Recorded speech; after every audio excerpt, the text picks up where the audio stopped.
May mga lugar daw na mas mabuting pabayaan tulad ng lumang simbahang ito na biglang isinara isang gabi. Dahil sa di inaasahang pangyayari, dalawang magkaibigan na udyok ng morbid na kuryosidad ay palihim na pumasok para mag-imbestiga, isang malaking pagkakamali.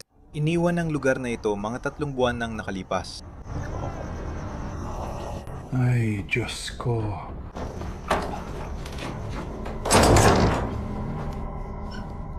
Handa ka na ba? Yeah.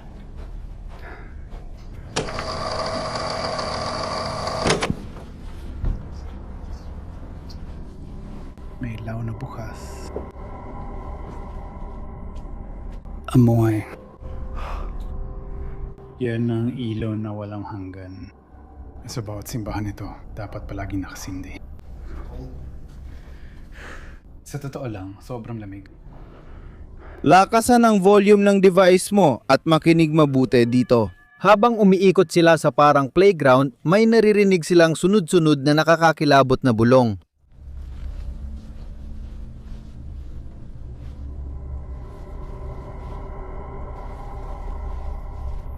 Diyos ko, ang baho naman dito.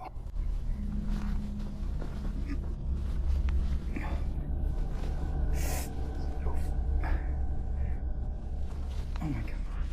Paikutin mo para buksan. Uy. Ang kadiri nun.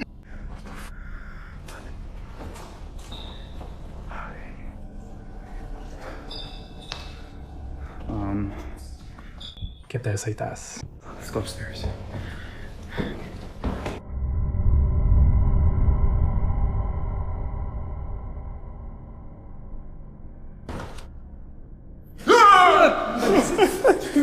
Ibigay mo yan, ibigay mo yan. Close your face. Why?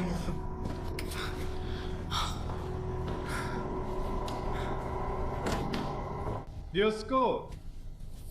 Higit sa isang beses. Ay, Diyos ko, laganap ang mga bagay na to.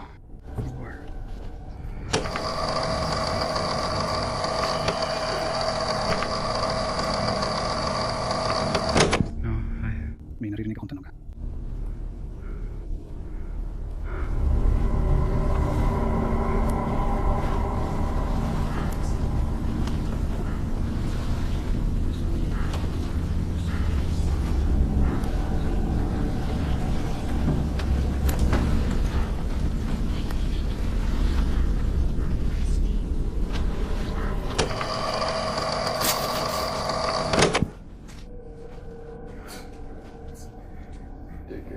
May narinig ako.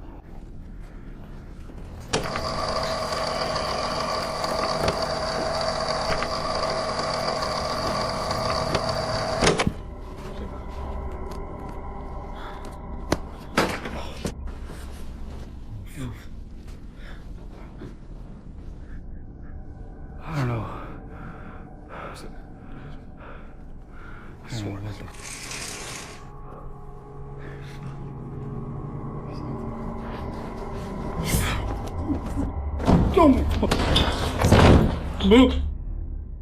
May nagsabing parang dasal ang tunog at ang iba naman parang mga boses ng mga bata.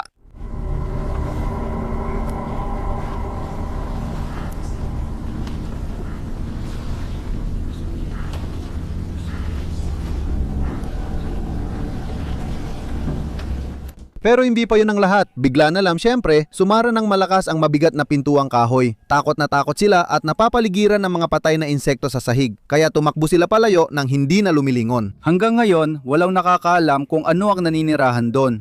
Gusto ko lang marinig ang paliwanag mo kung bakit kusa nagsasara ang pinto sa dilim.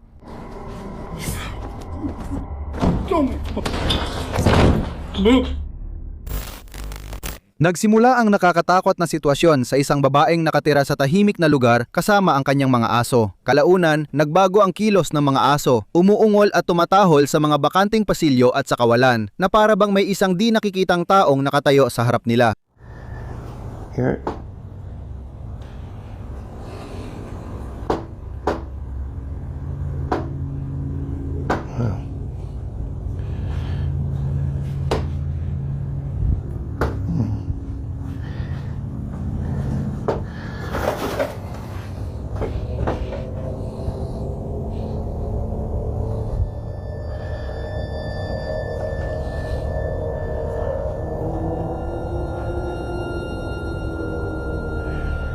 palaging mayayali ito.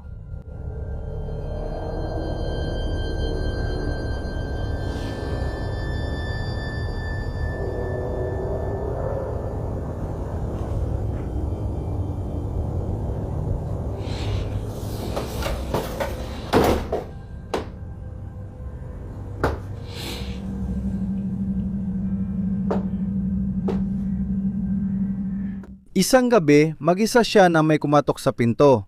Huwag kang aalis ng tingin sa screen. Muli lang itong nangyari. Sobrang takot ng mga aso. Daisy, halika dito. Kunin mo. Nandiyan ka lang mismo. Kung may magbukas ng pintong yan, kailangan mong habulin yon.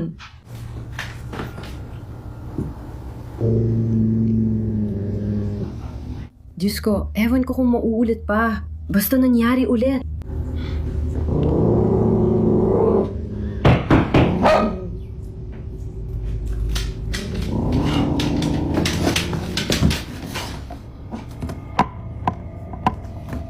Gumalaw ka! Gumalaw ka! Gumalaw ka!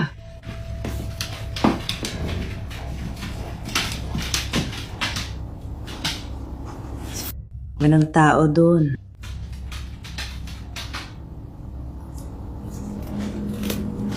Tumigil na sa pagtatak ng aso ngayon. Pero si Daisy ay nababaliw sa tabi ng pinto.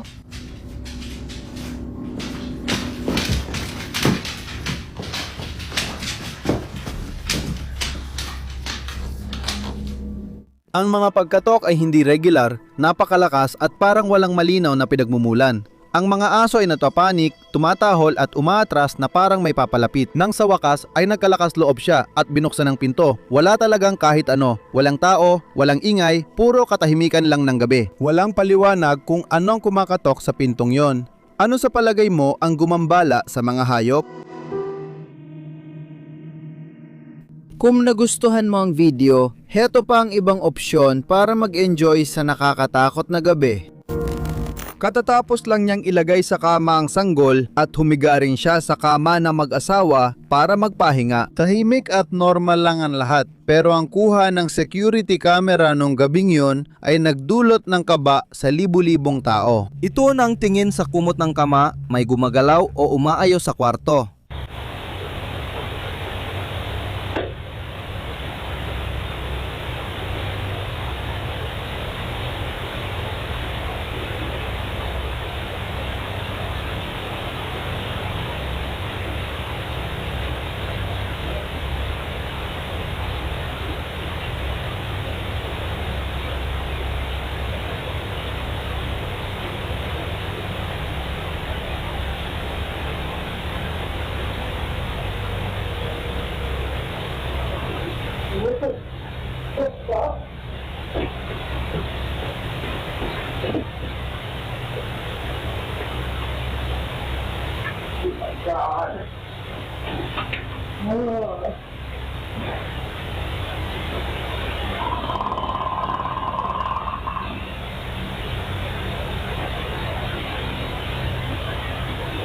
Biglang nagsimulang tumaas at gumalaw mag-isa ang kumot. Nang mapansin ng babae ang paggalaw, lubos siyang natakot. Sa video clip, makikita pa nga kung paano nagkakaroon ng 3-dimensional na hugis ang kumot na parang may nilalang na nakahiga at nakapatong ang ulo sa unan. Sobrang nag-viral ang video na ito at marami ang naniniwala na ito ay isang optical illusion o kakaibang nilalang na naghahanap ng kasama. Isang lalaki ang naniwala na nahanap niya ang dream house niya sa murang halaga sa merkado. Ngunit pagkalipas ng isang buwan mula lumipat siya, napalitan ng takot ang pananabik. Nangyari ang unang insidente habang nakikipaglaro siya sa mga aso niya sa sala, kaya napilitan siyang maglagay ng mga kamera sa buong bahay at bakuran niya. Mag-focus ka sa dulo ng pasilyo habang abala ang may-ari sa alaga niya. The girls. Kahit ano. Let me get you, Jim. Sige, sandali lang. There it is.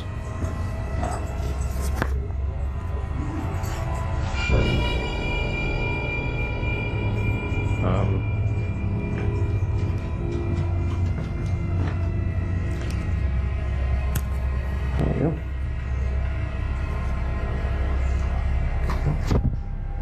Ang weird nun, gabi.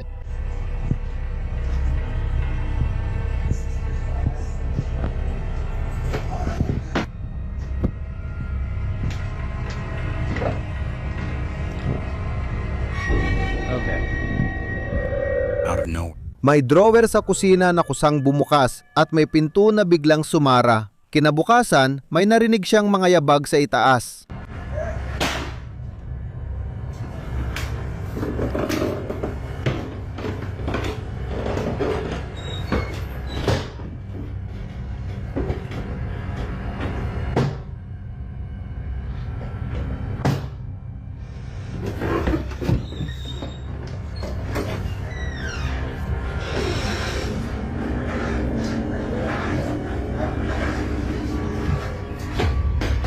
Habang nagtatrabaho siya sa computer, may malakas na tunog kaya umakyat siya para tingnan.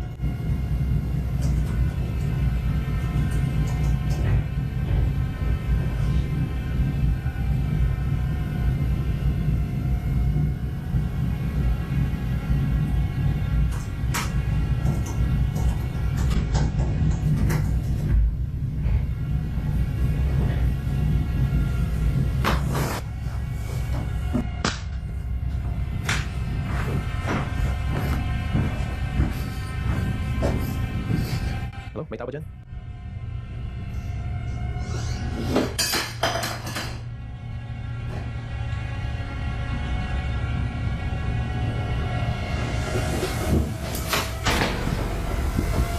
Pagpasok niya sa kwarto, biglang lumipad ang mga gamit na parang may dinakikitang kamay na nagtatapon. Malinaw na may nakatagong bangungot na sikreto sa likod ng mababang presyo ng bahay. Ikaw ba'y mananatili o agad na lalayo? Si Liam ay ilang buwan nang nagigising tuwing 3:00 ng madaling araw dahil sa nakakatakot na ingay na nagmumula sa banyo sa pasilyo at yon ay nakaapekto na sa kanyang kalusugang pangkaisipan. Isang gabi, binuksan niya ang telepono para i-record ang nangyayari tuwing lalabas siya ng kwarto. Itoon ang tingin sa siwang ng pinto. Ang dilim ay tumitingin din pabalik.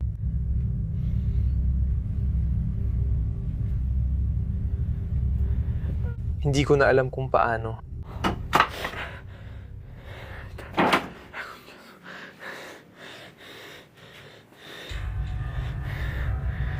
May nahulog na bota mula rito.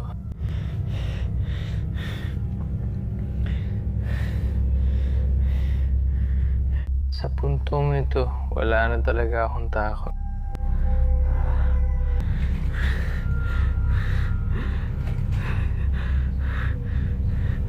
Sino ka nakang puta?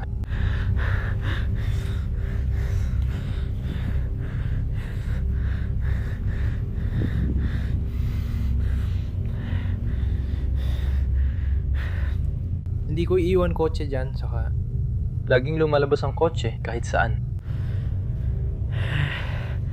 Hindi ko na alam kung ano.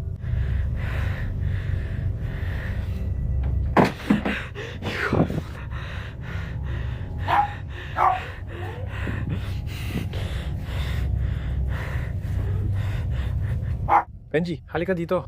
Halika dito, Benji.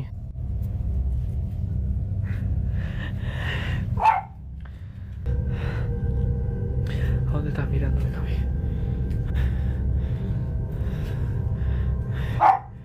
Halika dito, Benjami. Halika dito.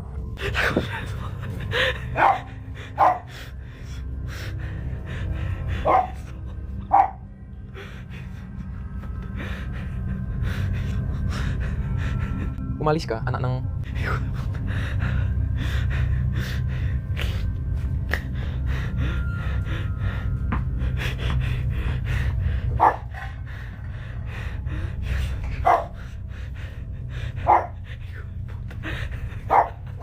Isang maputlang mukhang nakakatakot ang sumilip sandali bago nawala. Makalipas ang ilang araw, habang ramdam niyang may nakatitig sa kanya ng 1:00 ng madaling araw, muli siyang nag-record papuntang banyo. Huwag pipikit habang nakatutok ang lente sa salamin ng bintana. Hindi ka paniwala. Pasado 1:15 pa lang at nagising ako dahil naramdaman kong may nakatingin sa akin habang natutulog. Hindi ako sigurado kung sleep paralysis nga yun o kung totoo talaga. Hindi ko alam. Nandun na Monica. Putang ina niya.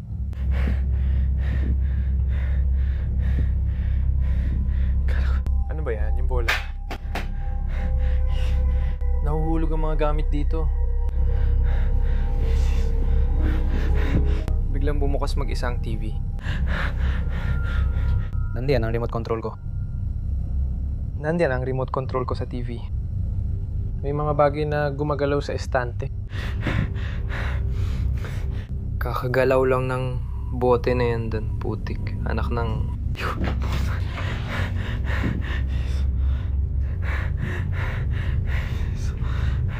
Anak ng...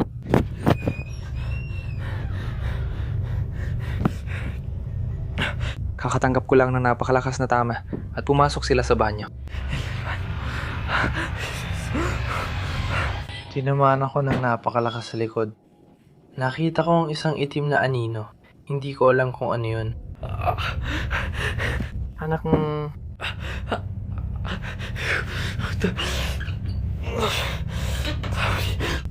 Ayaw niya akong papasukan. Magre-record na lang ako sa labas.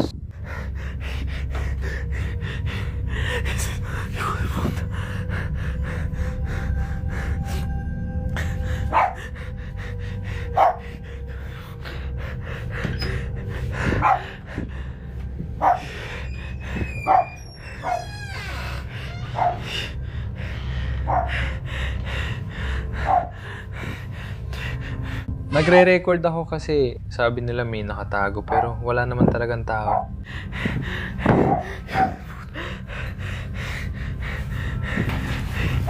Walang tao.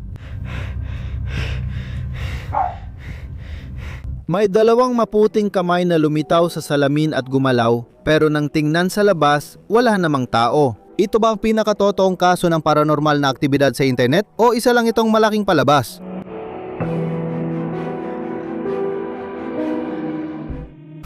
Unang lumabas sina Christina Cook at Jeremy Hansen para sa kanilang makasaysayang pagsubok na paglipad. Habang pabalik mula sa buwan ang Artemis II, nagtipon ng mga tao para kunan ng litrato ang mga astronauta. Isang malaking araw ito para sa amin. Malaking araw para sa team na ito. Ilang salita mula kay Red. Sabi niya, malaking araw para sa team. Christina Kotz at Jeremy Hansen. Mukhang normal, may nagre-record ng mga bayani sa malapitan, pero tignan mong mabuti ang mga cellphone. Sa screen ng manonood, walang laman ang espasyong dapat kinaroroonan ng mga astronaut.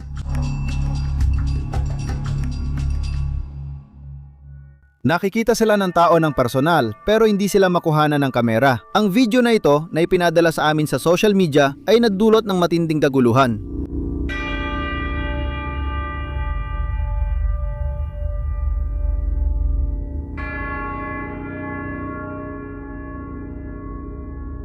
May ilan na nagsasabing may sira sa Matrix, may iba namang nanunumpa na ito ay CGI, at may ilan na nagsasabing ito ay isang visual na pagkakamali kapag nagre-record sa ibang mga screen. Apat na tao na malinaw na nakikita ng mata pero sa hindi malamang dahilan ay hindi na-detect ng teknolohiya. Isang trick lang ba ito ng kamera o may sira talaga sa ating realidad? Ano sa tingin mo?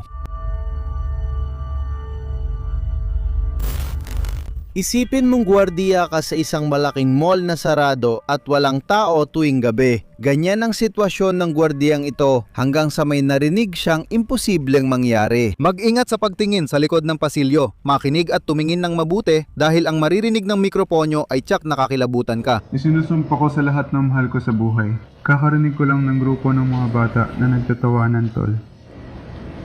May narinig akong grupo ng batang nagtatawanan. Nasaan na nga ba ang mga bata? Ano ba yan? Pare, hindi ako naglalakbay, pare. Narinig ko lang maraming batang tumatawa, pare. Narinig ko ba yan? Kalokohan na yan? Ano ba yan? Pero mag-isa lang ako dito sa mall. Saan ba nang gagaling yung kalokohan na yan? Alam ko narinig ang lahat yung kalokohan na yan. Kapatid, ano bang kalokohan to? Diretso akong tinititigan doon.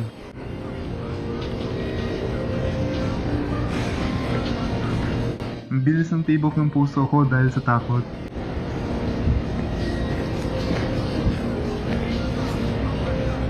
May tao dun na nakapulang damit. Nasa harap ko mismo. Doon mismo siya nakikita ng lahat. May isang tao doon mismo.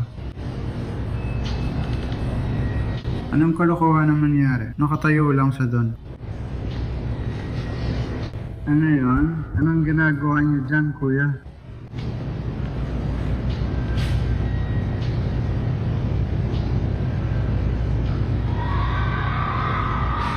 Kuya. Naririnig na ang tawa ng mga bata sa buong lugar. Kuya.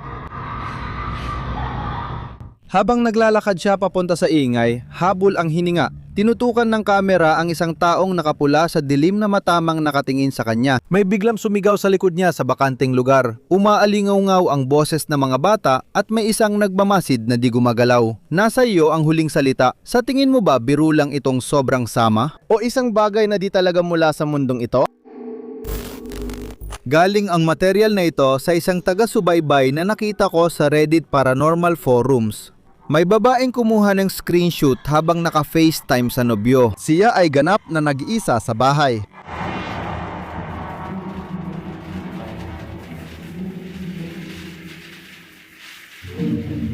Pero nung tiningnan niya ulit ang mga larawan, tingnan ang kanang itaas na sulok. Nasa likod lang niya, maputla at madilim. Numilitaw ang hindi mapagkakamalang anyo ng isang mukha ng tao, may dalawang mata at isang ilong. Nakasilip sa gilid ng larawan, sabi ng mga pinakamatitinding nagdududa, isa lang daw itong pareidolia. Panlilin lang daw yon ng otak na naghahanap ng muka sa malabong anino. Pero may pagdududa pa rin kung talagang mag-isa lang siya sa kwarto. Anong demonyong humihinga sa batok niya? May nakikita ka bang muka o anino lang na niloloko tayo? Itong babae, simpleng naghahanda lang para pumasok sa trabaho sa umaga, maliwanag ang araw. Isang normal na routine lang, pero biglang may sumilip sa gilid ng mata niya at tuluyan siyang naparalisa. Mag-focus ka sa pinto ng banyo at tingnang mabuti ang espasyo sa pagitan ng mga tuwalya. Habang naghahanda ako pumasok sa trabaho, may nakita ako sa banyo na sobrang ikinatakot ko. Hindi ko alam kung ano yun, pero parang multo talaga. Pakiramdam ko, kakakita ko lang ng multo. Gusto ko nang umalis dito. Gusto ko nang lumabas ng bahay ko. Sobrang natatakot ako.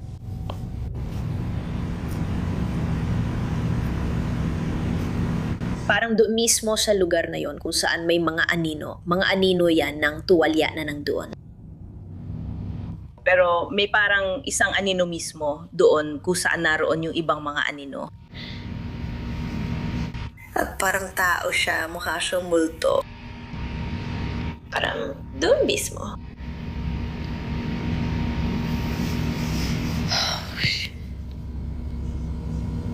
Grabe naman! Kinuha niya ang kanyang kelpono na takot. Kinukumbinsi niya ang sarili na anino lang ng tuwalyang nakasabit ang nakita niya. Ngunit habang nagre-record siya, gumalaw ang anino. Isang figurang tao ang dahan-dahang sumilip sa likod ng pinto ng banyo, tumingin sandali, saka umalis. Mag-isa lang siya sa apartment. Ang tagpong ito ay patunay na walang ligtas. Kahit sa araw, baka laro lang ng malalakas na ilaw yon. Sa tingin mo ba may multong sumalakay doon? Ikaw ang magdesisyon. Napansin ng magkasintahan na nag-iba ang asal ng kanilang 15 buwang gulang na anak. Madalas itong tulala, tumatawa mag-isa tuwing gabi at parang may kalaro. Ramdam ang lamig ng kwarto habang pinapanood ito sa gabi.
Nahuli ng security camera ang sanggol na gising, nakangiti at malinaw na tinatawag ang pangalang Jeddah ng 2 beses.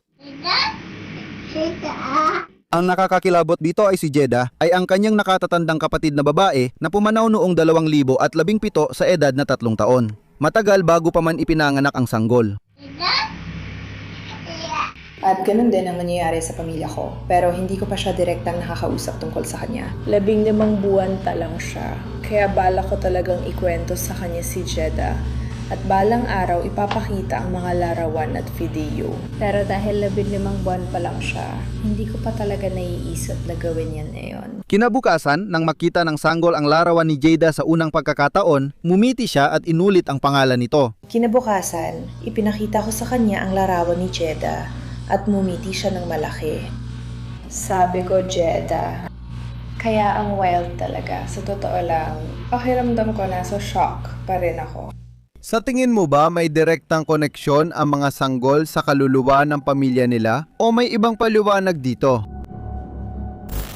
Nakakakaba yun, kinilabutan ako noon una. Hindi ko alam kung gaano ako dapat matakot. Isang lalaki ang tumawag sa pulis sa matinding desperasyon dahil ang dating asawa niya ay umasta ng kakaiba at nakakatakot. Matapos makatanggap ng ilang nakakatakot na voice message, Gusto ko lang idokumento ang mga nangyayari. Kaya huminto ako. Ito ay mula kagabi. Nabasa mo ba ang email na pinadala ko? Sabi niya, di ko alam kung gusto mong balikan, pero ewan, kung makikinig ka sa kanila, nakakatakot sila. Malinaw na may nangyayari sa kanya. Parang hindi normal ang ugali na yon. Hindi ko alam paano mo napapagano ng boses mo. Gusto kong magsampa ng reklamo laban sa'yo o kay Camila dahil iniwan ninyo ang mga bata sa bahay ng magulang nila na walang tao. Sinabi ko at iginiit niyang kapabayaan daw yon, pero para sa akin hindi. Sapat na ang edad ng mga bata, alam mo na. Kaya nga, wala pa kaming mga anak nun. Pero siya, oo, pero sumagot siya ng ganito. Ito ay talagang nauna lang. Oo, na hindi naman naibalita nun. mag-focus ka lalo sa pagbabago ng tono ng boses sa audio. Sino ang ihawak sa mga bata ngayon? Nasa paaralan at pangangalaga ko sila. Sige, kasama ka nila kagabi nung dumating ang mga voice message na ito. At nakita ko sila kaninang umaga. Nakakatakot yon. Kinilabutan ako noong mga unang beses ko itong marinig. At ngayon, kausap ko ang barbero ko. Kailan kaya sumapapasong gumawa ng talagang matinding kabaliwan? Hindi ko alam kung gaano ako dapat matakot. Mukhang kailangan mo talagang sundin ang utos na huwag makipag-ugnayan. Pero gusto ko lang sabihin, parang hindi talaga siya nasa tamang pag-iisip. Kaya parang Kung siya ang may hawak ng mga anak ko kagabi, talagang matatakot ako. totoo, sumasang-ayon ako. Tinatawagan kita para pumunta at tingnan kung ayos lang sila dahil hindi ko alam kung anak ko ba ang sumisigaw ng tulong o kung ano ba talaga yung inay na yon. Tama. Siguro mababaliw na ako. Mabuti, kasama ko sila ngayon at hindi ako nag-aalala, pero babalik din sila sa kanya. Sige, pakiusap, i-play mo sila dahil nakuha ko na yung pinadala mo at ipapadala ko na rin sila para mailagay sa camera. Sa totoo lang, ayoko na talaga sa kanila. Narinig mo na yon. Tulong! Pakiusap! Uy! Igalan mo ang nanay! Pakiusap nanay nila yan! Tulong! Ayan na ang 200 mong anibersaryo! Ayan na, bata! Tarantadong anak ng bumaba ka sa butas na to! Bakit mo ako pinagmumukhang magandang babae kapag inaayos kong damit mo? Kamusta ang pakiramdam mo?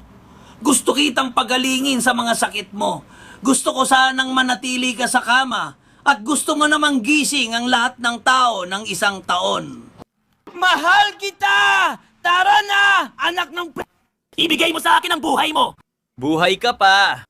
Buhay ka pa! Buhay ka pa! Buhay ka pa! Buhay ka pa! Patay na ako! Patay na ako!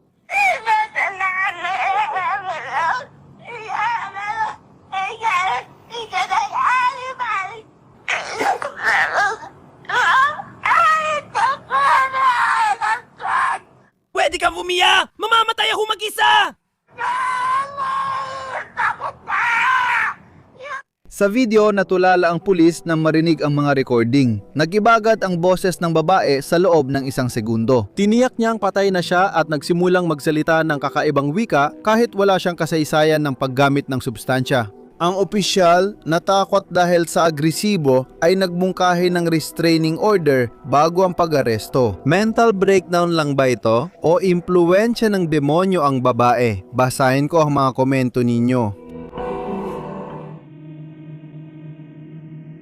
Salamat sa panonood hanggang dulo. Matatapang lang ang nakakagawa nito. Like, subscribe at i-activate ang kampanita para sa mas maraming katatakutan. Sana'y maganda ang iyong mga banggungot.